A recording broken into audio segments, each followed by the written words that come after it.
Let's go, baby.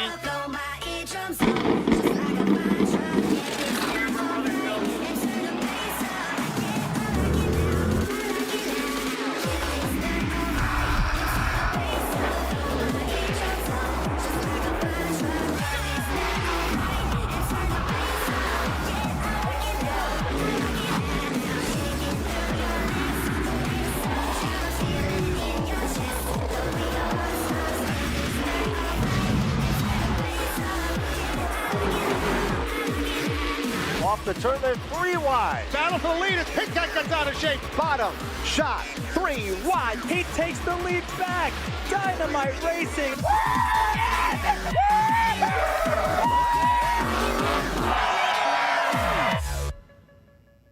Welcome everyone to Stafford Speedway. It is Dunleavy's Modifiedz night and it's also really hot, but we're dry. So we're gonna have this pit preview focus on the SK Light Modifiedz as they have their 40-lap main event to headline the action. We'll talk to the other drivers from other divisions as well, but we're gonna first start off with the SK Light contenders. I guess just maybe, seat time and having more years of racing experience. Just keeping my nose clean, looking forward at all, at all times. And it's an expensive division to be tearing the wheels off these things. So it's good to just look forward. And I think that's, why we're consistently in the top 5 every week. And we unloaded good from the start of the season. So we've had a good car all year and, just continued to click off these top 5s. The car hasn't changed at all. It's actually the same car we've had. So we had a good notebook to go by from 2 years ago, and that hasn't changed. So just going back to the old notes, the competition level I think has definitely stepped up. The track is definitely different than it was. I mean, the times and there's a lot. The level of across the whole field is within 2-3 tenths of each other. So traffic is harder on a Friday night. I don't remember it being like that 2 years ago. You can maneuver through there a little easier back then. Same thing every week. I mean, we race clean. We race our way forward every week. We're not going to change anything. Last time I was able to start closer to the front, so the goal was to get to the front early and go from there. Tonight, handicap-wise, I know I'm going to start 14th, 15th, 16th, so extra laps definitely help this time of year. So just be a little more patient, I guess, because with the extra laps, I know I got more time to get up there. Not too good. We've been too quiet. But the Thursday, the Monaco 430, we made some adjustments to the car and it came to life. So I think with that confidence and then the 2 races at Thompson this week, doing really well in those, I think confidence and momentum is boosting and we'll be good to go for 40 laps tonight. We just figured out how to make the car roll through the corner better. That's something we struggled, especially getting back to the throttle. We were really tight off and I couldn't just roll through the corners, and with the light being momentum based, you got to get through the corners. I like them. I think that they fit my driving style better. I'm a patient driver, sometimes too patient, and yeah, it just pays more into my favor because you get to take your time, and my car always seems to get better as the run goes on. The speed's been good. Keith Rocco works hard on it. He sets it up every week, and he doesn't give up, and we keep digging. We got a lot better the last couple weeks. First part of the year, struggling a little bit, but we feel a lot better about the car now. I just got to be a little more patient. We have a good car again, so not again. We've had a good car all year. We have a really good car right now, and just patience is the biggest thing that we've kind of learned. The 40 lappers are actually pretty fun. I kind of wish that they would make the SK Lights like a 30 lap event every week because there's so many cars, and if you get stuck in the back to start, you get a chance to make way to the front. On a 20 lap night, if you're starting, between 16th and 20th, it's a little more difficult. So I like the longer races. Yeah, looking forward to it. I was pretty excited just starting at Waterford last year. Not a lot of cars, but this is definitely a bigger step. So I was excited to get my feet wet and see what we can do. My goals were just to finish the races and just see where we are in points at the end of the year and just build on it next year. There's a lot of cars that can win. You have 10, 15 cars that can win every week, and it's neck and neck every week. Nothing else like it. It's aggressive, but it's also clean at the same time. It's a lot of fun. Yeah, so it's a big learning curve from what I grew up doing, go-karts. It's a lot heavier. The go-karts I raced didn't have springs or shocks, so learning all that was a big learning curve, but I feel like I'm picking it up pretty good. We're getting used to the handling and the size of the car, and how to make passes here at Stafford. It's definitely a tricky track to get the hang of, but I think we're heading in the right direction. We're getting better every week and learning every week as well. Hopefully we finish, keep it in one piece, be competitive. I think we have a top 5 capable car. If we can, get passes made. We're just outside the handicap right now, so we're going to be starting a little bit further back than we'd like. But if we can get the handicap, I think we're 2 points out. So if we can get into the handicap and, get a good finish and work towards a better start next week, that should be the goal for this week. So this year, it more so was dealing with electrical issues, which I knew nothing about beforehand. When it came to anything that had to do with electrical with the cars, I kind of was clueless. Blessing in disguise, I learned a little something about electrical throughout all of it. It did take 4 weeks, so that was rough. But we got through it and we're chugging along.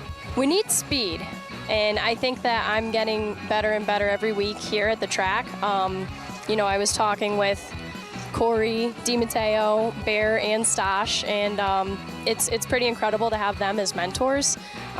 Just understanding things that I could have done better, and there's multiple times where I've messed something up in regards to feedback, and I finally understood it this past week, so it's really cool to learn. I love learning about the cars. That's my favorite part about racing, and it's a constant chase to do better. This is my own car. This is a car I campaigned back in 2015, 2016. We put it on a back burner for quite a few years.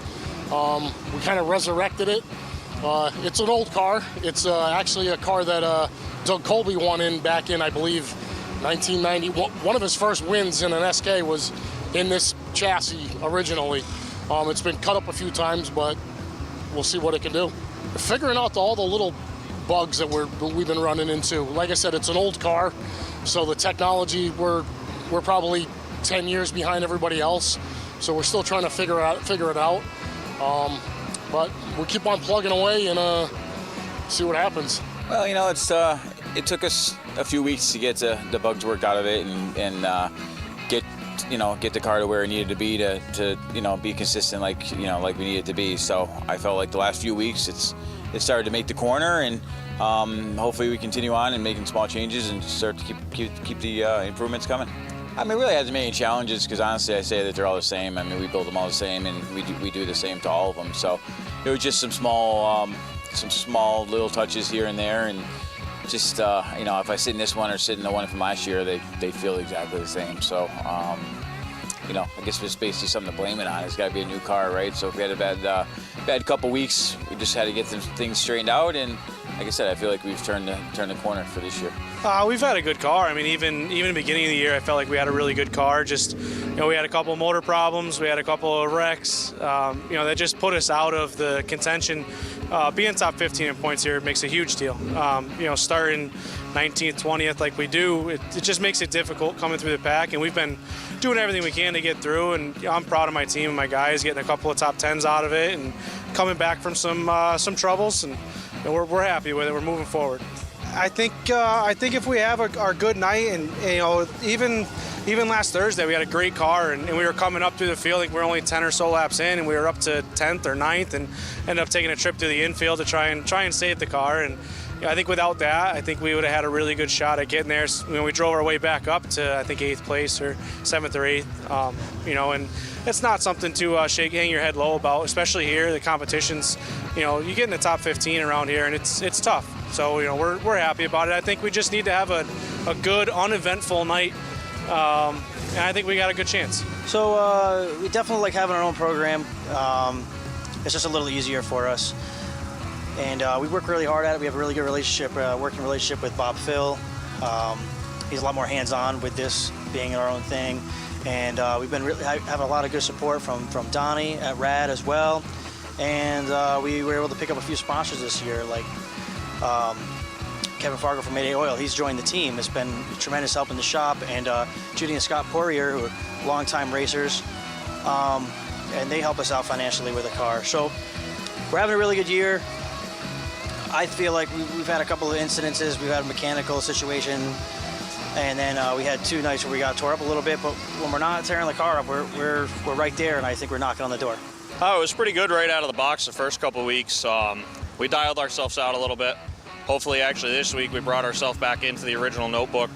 We'll see what it's got. I'm hoping it'll be like a clean track almost, you know. I know the SRX put a lot of rubber down last week. We were tight. Granted, we only got 1 round of practice, but I don't know. Hopefully, it'll be a clean slate. Hopefully, the track will have a little bit of grip in it.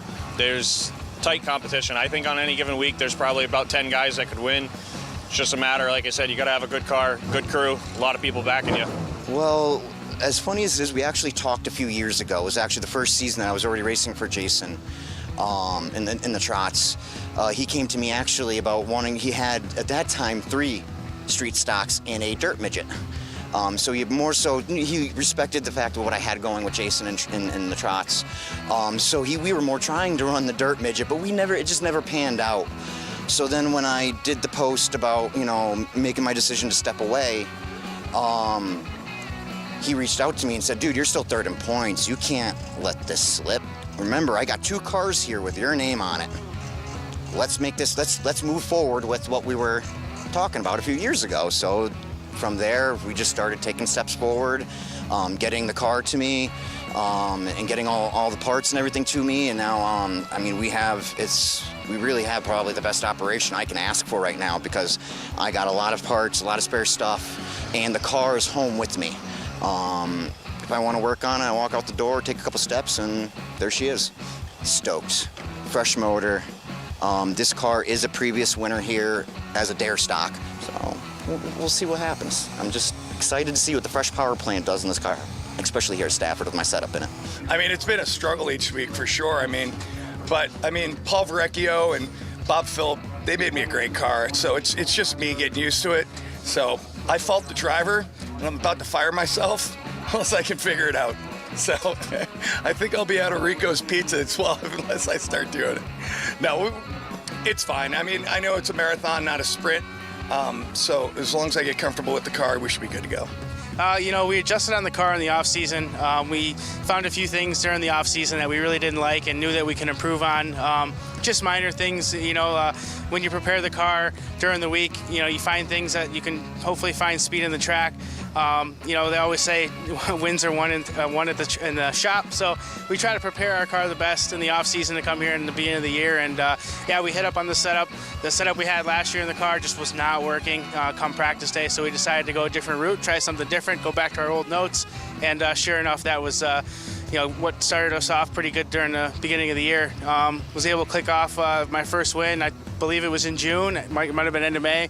But been on a hot streak since. Podiums. I haven't finished worse than top 5 this year. So we're going to try to keep it going, keep riding on that train, and hopefully we can't put it in the podium or win this week too. Pretty cool. I mean, we're just trying to figure the car out. It's been a struggle going into this week with having 3 weeks off, going through the car, making sure it's been well. See how it goes today.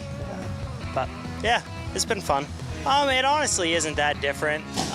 This is definitely the most stable car I've ever driven.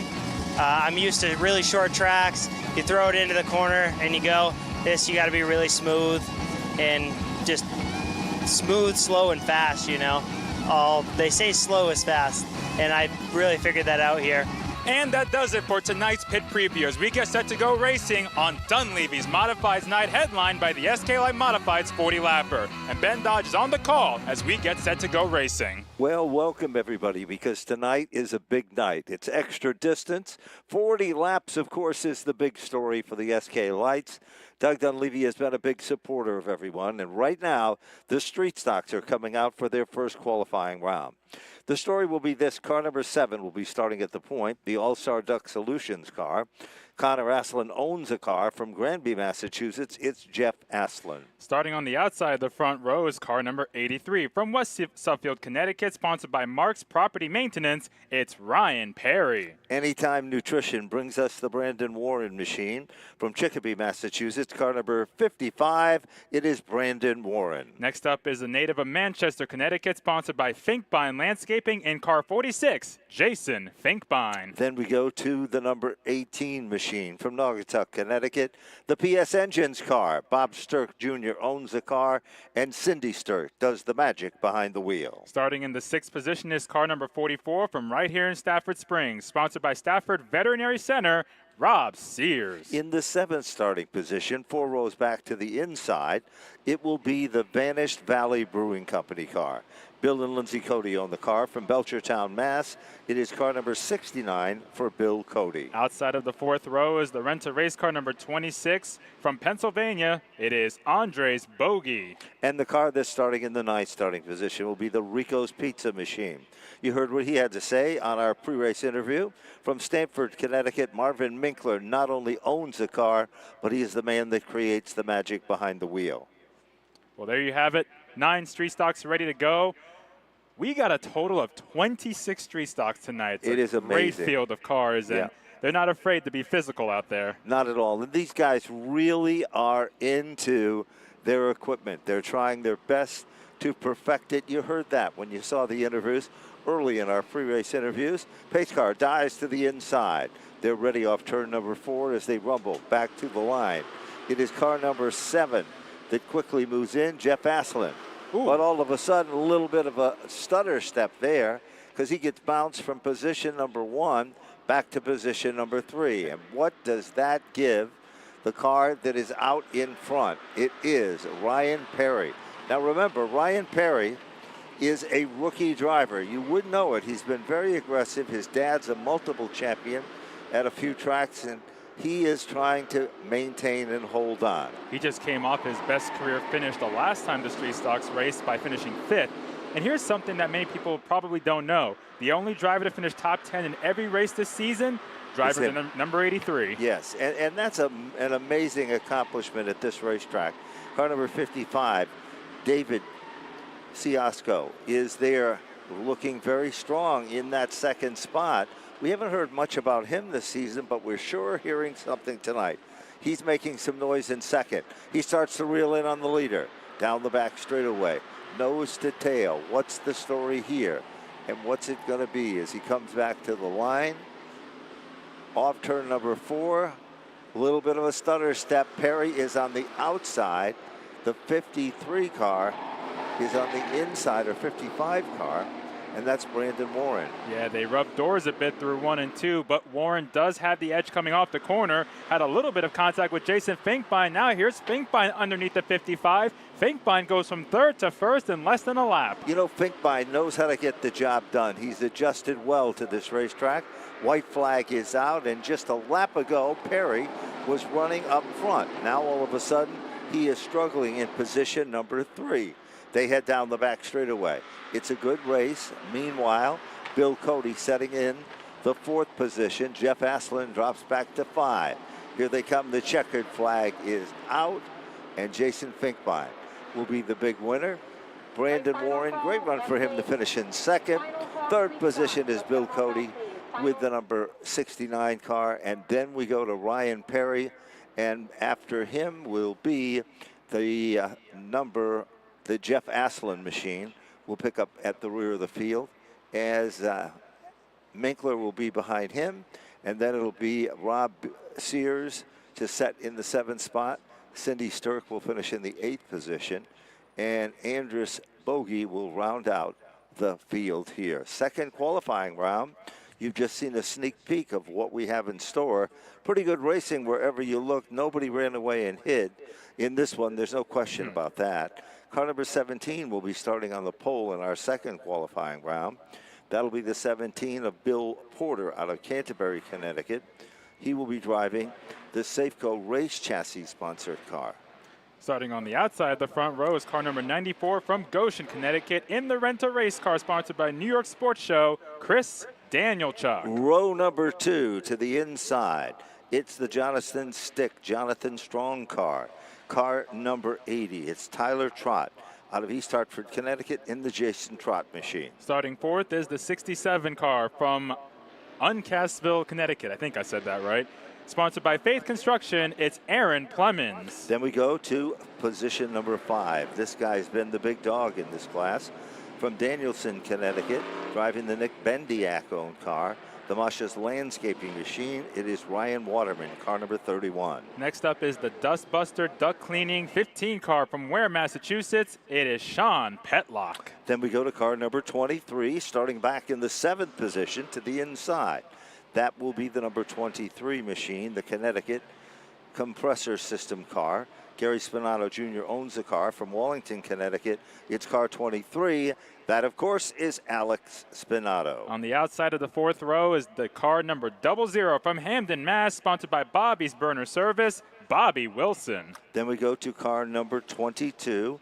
Driver's change here. It's Max Maternakowski. Maternakowski is the driver of that car. He'll pick up at the rear of the field. So there we have it. Our field is set. This is the second qualifying round. We remind you, fans that are in the grandstand, please make sure that you stay hydrated. Yes. Drink plenty of fluids and plenty of water, because you don't want to have a situation that is not ideally suited under these extreme heat. Here they come off turn number 4. They fire them up. The green flag is out. 2 by 2, they rumble down to the line. And it's car number 17 in the front. Bill Porter out of Canterbury, Connecticut, sets a bit blistering pace out front. Then it's Chris Danielchuk setting in the 2nd spot. There's no question about it. Chris Danielchuk is able to get the job done, but look at Waterman, Bonza. He's not wasting any time. Not at all. He is the guy that has been the standout in this division all season long. He has quickly moved into 2nd, and Tyler Trott, who is driving with a heavy heart because he is representing with a special hood on his race car, receiving this for a young man by the name of Jonathan Stick out of Windsor Locks, Connecticut. So this is a great story, who was stricken with cancer. Back up front, it's a good battle for the lead, but no one is giving an inch. And it looks like, and it is, car number 31, Ryan Waterman, is in command. Nose to tail, bumper to bumper, moving into 2nd. Working his magic coming off the turn. Aaron Clemens in the 67, who came so close the last time they raced to getting his first career street stock win. With 2 laps to go, got a little sideways going into 1, slid up the track and surrendered the top spot to Travis Downey, who came out with the win. Clemens was so hard on himself in victory lane after his 3rd place run. It was a great run, but he knew he had a shot at victory. And speaking of a shot at victory, they come up on lap traffic. Ryan Waterman still your leader. Aaron Clemens still running in 2nd.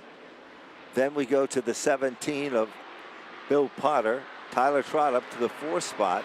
And Chris Danielchuk to round out the top 5. All of a sudden, the tail that wags the dog is the car that's running in 2nd, but the checkered flag comes out, and Ryan Waterman will take down the win. Aaron Clemens will finish in 2nd. Bill Potter will finish in 3rd, and Tyler Trott will round out the top 4. Chris Danielchuk, Sean Petlock, Alex Spinato, and Bobby Wilson round out the 8-car field. And the top 5 from each heat race for the street stocks are qualified for the handicap, which, as always, is key, especially when it comes to track position. It sure is. You have to be in a position to start up front, because the distance of these races is not very long. No. So you need to show your muscle at the very beginning of the event, and you need to get out in front, because the heavy hitters in this class, and there are several. Yes. You just witnessed one of them winning this qualifying heat. So they're ready, and they're ready to pounce on anyone who threatens their territory. Car number 49 will be starting on the inside of the front row. That's the Jason Raymond, Al and Cliff Saunders machine. It's the Kyle Chief Floor Wall Governor's car from Somers, Connecticut, Jason Raymond, the 49. Starting 2nd, a new ride for this guy from Ellington, Connecticut, sponsored by J&J Trucking. It's Bert Woolett. This is a guy who's a former champion, knows how to get the job done. The Moose Hill Lock Camping Resorts machine. They call him Johnny Walker from Agawam, Massachusetts. Car number 01, it is Johnny Walker. Starting 4th is our most recent winner from Barkhamsted, Connecticut. P.J. Ladolan Sons Incorporated Electrical Contractors gives us Travis Downey. Yes, and then we move quickly to car number 11. That's the number 11 of Travis Hydar from Woodbury, Connecticut, driving the Fred Hydar Construction Company car. That car is starting back in the 5th position. Starting 6th is car number 37 from Columbia, Connecticut, sponsored by Charlie's Towing. It's David Mesha Sr. Then we go to the number 58 machine. That's the 58 of car number 58, which is driven by David Ciasco from Madison, Connecticut, in the Tea Kettle Restaurant sponsored car. And rounding out the 8-car field is the 13 driven by Matt Martell. And we want to mention anybody who is registered for the big wheel race to check in at the novelty booth at the upper part of the midway to get their wristbands as soon as possible. And it's always a great event. Everybody loves it, gets pumped up. The kids enjoy it. So if you have, you must get down there and get your armbands because you don't want to be left out of the fun. Doug Dunleavy, of course, is tonight's sponsor of the event, providing 40 laps, extra distance, extra money is on the line for the SK Lights. And you heard those drivers earlier. They are pumped up and they are ready to go the distance. Remember, they haven't been racing for a couple of weeks, and that's a very tough situation. It throws off your momentum. Speaking of momentum, here we go. And car number 49 quickly moves to the front of the class. That's Jason Raymond. Raymond trying to hold on as he comes off the turn like a rocket, and 3 cars are running for the same airspace, and that's position number 2. Johnny Walker in the 01, Burt Willett in the 84, and Travis Hydar, the defending champion, in the 11. It's the Wicker. Johnny Walker taking 2nd spot with Travis Hydar right on his tail, but Walker is looking forward, trying to take the lead from Raymond. He's doing a good job. He's applying the pressure, but he's not overdoing it. As they come off the turn, Wicker is still in 2nd. Meanwhile, the 3rd place car is Travis Hydar. Hydar runs a nice tight line to the bottom.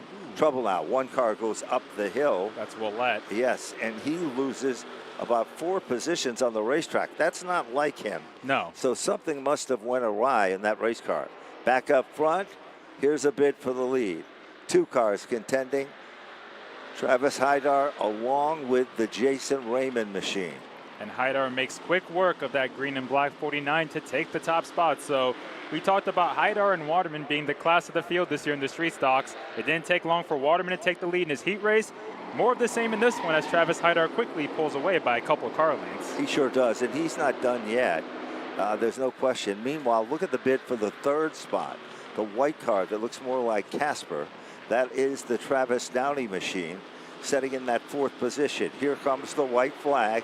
1 lap to go. Travis Downey on the inside, taking a peek underneath Johnny Walker, but he'll settle in line. Both those drivers are in the top 5. They're both in the handicap. Walker gets wide coming off of turn 2, and that does open the door for Downey on the inside. It certainly does, and once the door is open, he moves in. Travis Downey moves into the 3rd spot. That bumps Walker back to position number 4.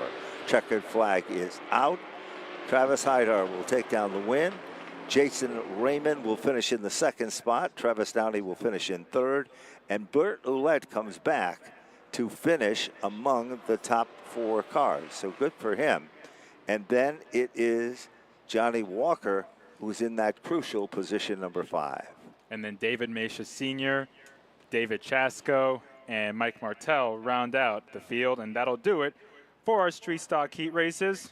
That'll bring us to the limited late models, and they have a good-sized field of 16 cars. They certainly do, and they have been performing to perfection.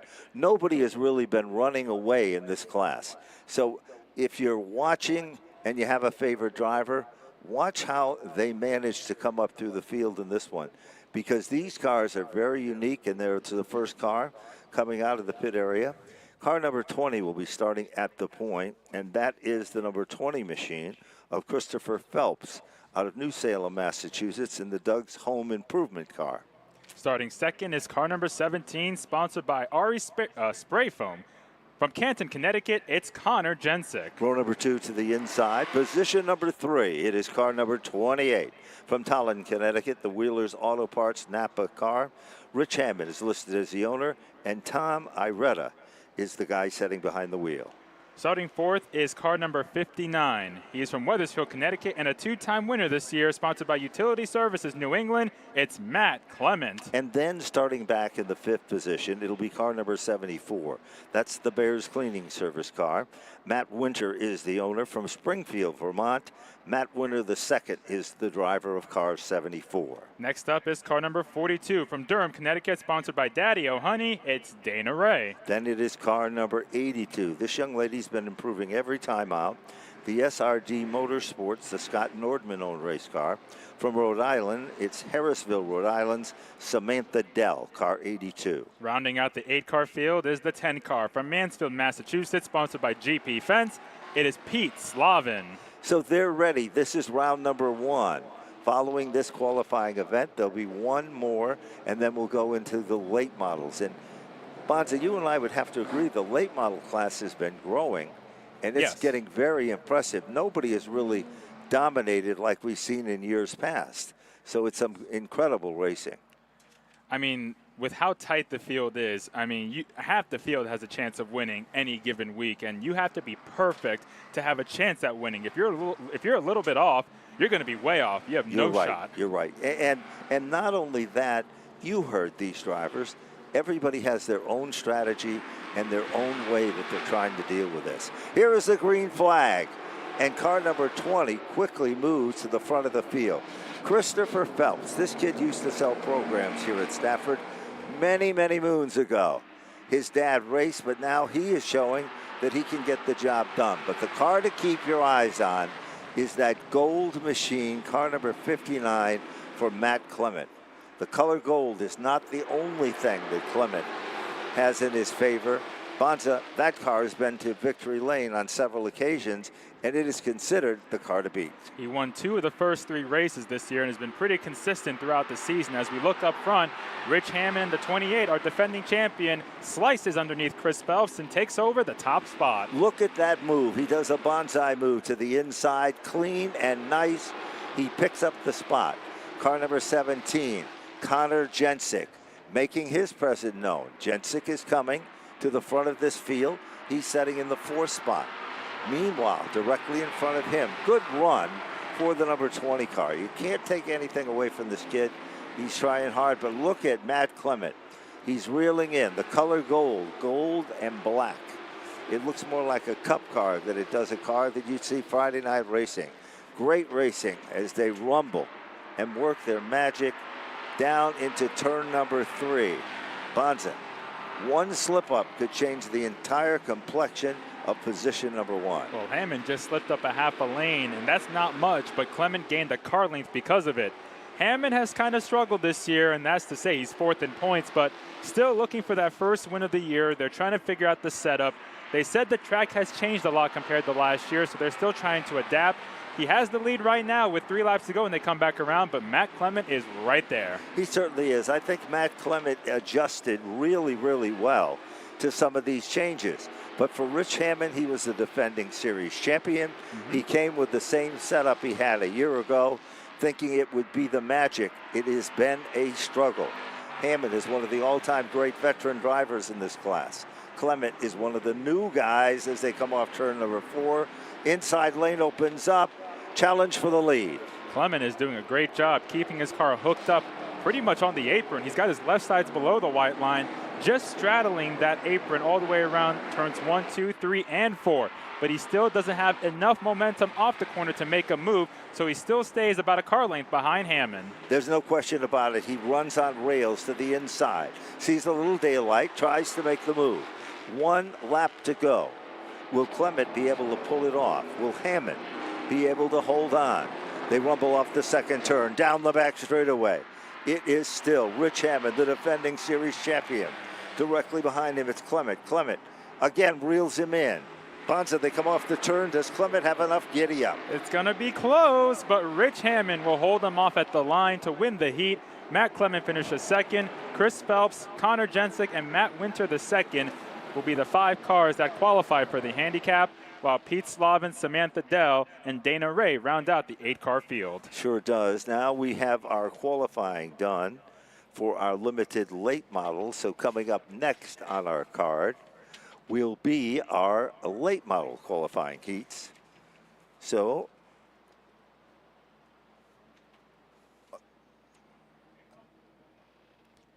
as we get set for the limited late model second heat to come out. And you want to talk about a driver that has struggled this year, Ben. It's the guy starting in first in Gary Patnode. yes, I agree with you 100%. He has tried everything, and he is a genuine nice guy. He is. To try to figure this deal out. But unfortunately, it has been a struggle from day one. So let's get to the starting lineup. Devin Jensick from Canton, Connecticut will drive the Genco construction machine that Don Jensick owns in position number 1. Mentioning starting in the second spot is car number 19 from Plainville, Connecticut, sponsored by CSB Communications, Adrian Paradise III. And then we go back to the third starting spot. It is the Utility Service of New England car. Brian Clement also owns this car, Wethersfield, Connecticut. Jay Clement, his brother with car number 95, sits behind the wheel. Car number 23 will start in the fourth position from Canton, Connecticut. Genco Construction gives us one-time winner this year, Devin Jensick. Then we go to the fifth starting spot. It is car number 6. That is Jeremy Lavoie, always a standout in this division. Driving Lavoie Racing, Ken Lavoie owned. Car from Windsor Locks, Connecticut, car number 6. The 07 follows suit in the sixth spot from Holland, Massachusetts, sponsored by 5 Star Automotive. It's Trinity Provost. Then we got the Utility Service of New England car, Brian Clement's machine. Car number 18 from Wethersfield, Connecticut. It is Scott Clement. Shotgun on the field is the number 14 from Agawam, Mass., a 3-time winner this year, sponsored by Gendon Auto Parts and Garrett's Carpentry. It's Kevin Cormier. And don't forget the number 87 car of Damon Pilardi, a Willington, Connecticut driver that's done so well for himself from the Stafford Veterinarian Center, the DP Motorsports car. He's on a roll, back-to-back podiums in his last 2 races. Yes, he is, and he isn't about to give up. No. Here we go. We're about ready to get him fired back up, and when they do, the next group to qualify will be our late model division. Here we go. Will all that hard work pay off for car number 22? Gary Patnode. Joe Ham has been working around the clock on that car to get the evils out of it, because that's what Patnode said it is. All of a sudden it is evil, but the evils seem to be gone, and he sets a blistering pace at the front of the field. 4 cars under a blanket. Ooh, Jeremy Lavoie got into the back of Pilardi on the straightaway, and Pilardi's car wiggled a bit, but he kept it going straight. And it's Pilardi that'll take second spot from Paradise. As Pilardi goes into second, Lavoie is right there, and he is like knocking on heaven's door. He is running side by side to the inside as they come off turn number 4. What a good battle for the third position. And it is still a great battle going on there. And that, of course, is the way they run, as it continues to be a battle for second, third, and fourth. Lavoie now moves into second. Here comes the challenge. Inside lane looks racy. Car number 23 moves in to take over the spot. Car number 19 is also a huge factor here. And that is the number 19, as we know, is Adrian Paradis III. And Adrian, a graduate from our street stocks, he has done exceptionally well for himself. But he paces himself, Bonza. He never shows his muscle in qualifying. 2 laps to go. Things start to settle in this qualifying round, the final qualifier for the limited late model division. Down the back straightaway, Lavoie is closing up the gap. Going, gone. Amazing. He pulled to the inside. He motored by Patnode like Patnode was on the brakes and standing still. Lavoie literally pulls away once he gets the lead. Well, it looks like 3 to 4 car lengths. And look at the challenge shaping up for second. It appears that Patnode is struggling again, because here comes the opposition, and it is right there to the inside as he works his magic back to the line. Devin Jensick trying to reel in Patnode. He got to within a car length, but didn't have a good turns 3 and 4. And now he's under pressure from from Adrian Paradise III. And Jensick got a little sideways entering turn 1. Paradise pulls up to the 23's bumper, but they stay single file. They certainly do. He's not going to step out of line. Remember, the white flag is out. It's all about being among the top 5 positions. You don't want to make a bad move here. Because if you're in the 6th spot, guess what? You are going to struggle in the feature event because the distance is so short. You need to start up front and make your presence known, just like Lavoie did. He was there, he reeled in the leader, and he manages to pull it off. Lavoie will take down the win. Gary Patnode will finish 2nd, Devin Jensick 3rd, Adrian Paradise the 3rd will finish 4th. Kevin Cormier rounds out the top 5. Damian Pilardi, Scott Clement, and Trinity Provost will round out the field. Oh, I missed Kevin Cormier. I might have missed Kevin Cormier. He finished 6th. So there you go. Our limited late model event is now into the record books, and it was pretty good racing. We have to agree on that. Next, we go to our late model division. We also want to mention that Kyle Rickey is on assignment with the Motor Racing Network, and he is not here with us tonight, and sadly missed by a lot of folks. So he will be back, I believe, next Friday night. Bonds, is that correct? I believe so. I think so. Good. I haven't looked that far ahead yet. Here's a story in this 8 laps, 6 cars to make the transfer. And starting at the point will be the number 61 machine. That will be car number 61. And that, of course, is John Blake. Blake, a real good guy who had a feature event win a season ago, but has been trying desperately in the Blake Company car from North Haven, Connecticut. Starting on the outside of the front row is the Berlin native, sponsored by Tavern on the Tracks in car 39, Paul Verrecchio Jr. Car number 43 is the inside of the second row, and that, of course, is Andrew Duran from Chicopee, Massachusetts, driving the Duran Payless Glass Machine. Bam Bam Duran. Outside of row 2 is the number 87, sponsored by Meyer's Crazy Hollow Creamery. It's North Franklin, Connecticut's Chris Meyer. Here's a guy that's one of the all-time great veteran drivers in this division. He drives John Butler's machine. He's drove it for many, many a year. Driving the Square Peg Pizzeria car from Stafford Springs, Connecticut. Car number 4 for Tommy Butler. On the outside of the third row is car number 42 from Durham, Connecticut, sponsored by DMW Graphics. It's Michael Ray. Car number 92, there's no question about this guy's credential. He has won more races at this racetrack than most in full-bodied racing. He sits behind the wheel of the car that is the King Gray Coach Lines machine. Stu Fern owns the car from East Longmeadow, Massachusetts. It is car number 92 for Tommy Fern. On the outside of row 4 is the 2 car from Monroe, Connecticut, sponsored by Green Knolls Landscaping. It's Dwayne Knoll. Car number 9 will pick up at the rear of the field. That's the PTG machine, Enterprises car. The Springfield automobile as they go to green, and the driver, of course, of that machine is Bobby Sturck Jr. Field is under green, and they are racing right from the start. Battle is for the 2nd spot. And it is a dogfight battle. Duran dives to the inside. White car on the bottom of the racetrack. Look at Tom Fern, orange number 92.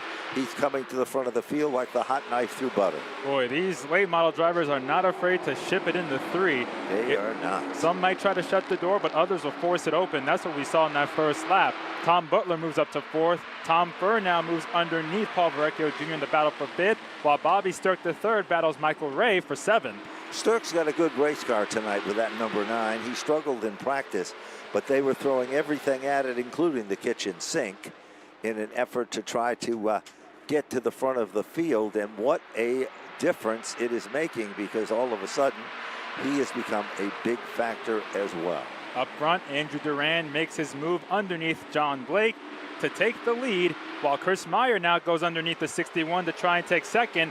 And this is where Blake might be in trouble, because being stuck on that outside line can be a big problem. It certainly can, and he has said that before. He said, last year I could run the outside groove. This year I can't. Tommy Butler says, I know how to get to the front of the field. The green number 4 car, the Square Peg Pizzeria car, moves into the 3rd, and here comes Tom Fern. Yeah. Never count out Tommy Fern. He has the impressive style to get to the front. He knows exactly what he wants to do and how to do it. He's one of the all-time great full-body drivers. Duran was a former champion in the limited late models and he is out in front, maintaining consistent laps, by the way. Yes, and Duran got his second career late model victory earlier this season. It seems like this year that 43 team has stepped it up in terms of late model performance. We've seen him more in the top 10 throughout the year. Last year, it took them a bit to get the ball rolling, but this season, they've been pretty solid from the get-go. Look at this battle between Butler in the green number 4. Butler and Fern, they have performed this type of racing for many, many an event. Oh, yes. Now, look at the battle. It's all of a sudden Fern took a peek to the inside, thought twice about it, pulls back in the line. Little smooch to the back bumper. No room at the end this time as they come off the turn. Fern is there, Bonza. He's trying everything, and the clock is ticking. 1 lap to go. Less than a half a mile in this one. What do you think is going to happen between Fern and Butler? Well, you got two veterans who know how to play the big picture game, and they know they're both in a spot to qualify for the handicap. Tom will leave Butler room coming off of turn 4, while Andrew Duran will take the checkered flag and win the heat. He sure will, and a great victory for him. Very consistent and very smart. Finishing in second, Chris Myers with the number 87. And then rounding out the top 3, it will be, in the competition, it will be Tommy Butler, who held off Tom Fern. I think we're going to see some great racing in the feature event, Bonza. And then John Blake rounded out the top 5 with Paul Verrecchio finishing in position number 6. And then who did we have just out? Looking through the rundown, Michael Ray, Bobby Stark III, and Dwayne Knoll round out the lineup. So we want to remind the fans in the stands that if you have somebody that's registered for tonight's big wheel race, please check in at the novelty booth at the upper part of the midway, right next to the double hooked stand. Get their wristbands as soon as possible so they can prepare for their big wheel race. Again, it's a big deal to these kids, so we want them to make sure that they got the right credentials. We don't want to have a problem with anybody. Now, here is a driver that has moved up a division, and she is showing great talent and potential. It is the Alexander Fern, number 12, from Hamden, Massachusetts. Stu Fern owns the car, and Broadbrook Brewing is the sponsor. Starting in the second spot is the 00 from Pawcatuck, Connecticut, sponsored by Northeast Sheet Metal. It's Jacob Perry. Then we go to car number 89. This kid is good, from Putnam, Connecticut. He's a former champion as well, not in this class, but one of our previous classes. He's driving the Green Knolls Landscaping Dwayne Knoll car. From Putnam, Connecticut, Zach Robinson, car number 89. One of the more consistent drivers in the division this year starts 4th from Enfield, Connecticut, sponsored by Big Kahuna Racing and Jarmock Farms. It's car number 79 for Daryl Keene. The gentleman that starts back in the 5th position, he is a guy to keep your eyes on, the Wayne Auto Body Machine. From Milford, Connecticut, Wayne Corey Jr. In that number 17 car. Starting in the 6th spot is our defending champion in car number 97 from Granby, Mass, sponsored by Meadows Motor Cars. It's Adam Gray. Then we go to the number 33 machine. That, of course, is the 33 car for Joshua, as he sets back in that position for Joshua Lizershane of Barkhamsted, Connecticut, driving the 2 Racing Incorporated car. Rounding out the field is the 23 car sponsored by Levine Law. From Ellington, Connecticut, it's Kevin Gambacorda as the green flag comes out. Jacob Perry got the jump on the outside line in turn 1 and ekes out ahead of Alex off of 2. They look like a swarm of bees that have been rattled in their nest as they rumble into turn number 3. There's good racing wherever you look in this one. Off turn number 4, guarding the spot, coming back to the line. It is. There's no question about it. Perry has got the lead, but Alexander Fern, she isn't done yet. Watch this young lady and the talent that she has. Setting in second. She runs in the tire tracks of the leader, which is Jacob Perry, a former champion of the MRS series in Modifiedz as well. Now, look a little further back. Some guys are struggling. Wayne Corey Jr. is struggling. Adam Gray is struggling. And that's kind of a surprise, and so isn't Kevin Gambacorda. We've got 4 cars bidding for the same real estate.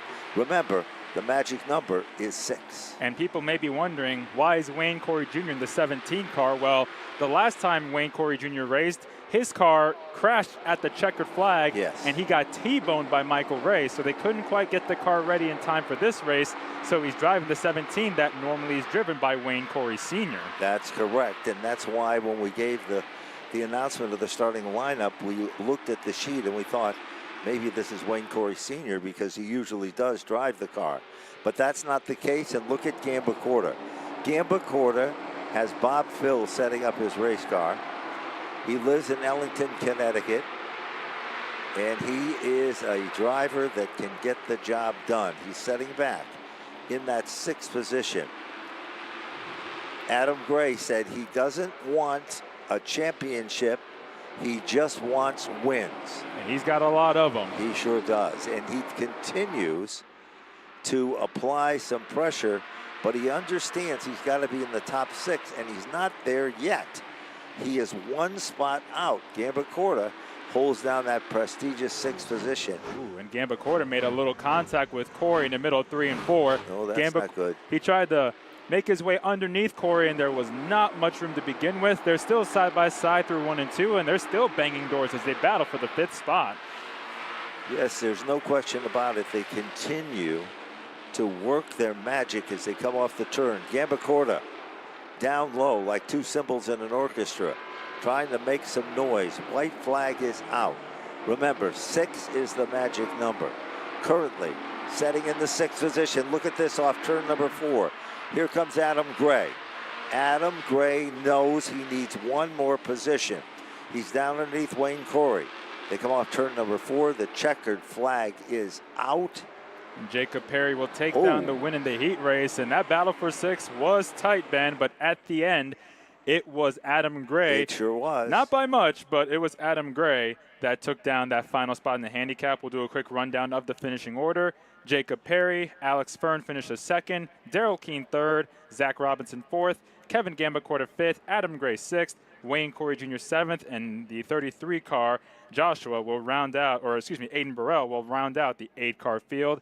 And for those who are watching live on YouTube, we thank you for tuning in. Yes, if we you hope want you enjoyed. Yes, we do. And if you want to enjoy the rest of the events, you can tune in on FloRacing and watch the rest of Dunleavy's Modified.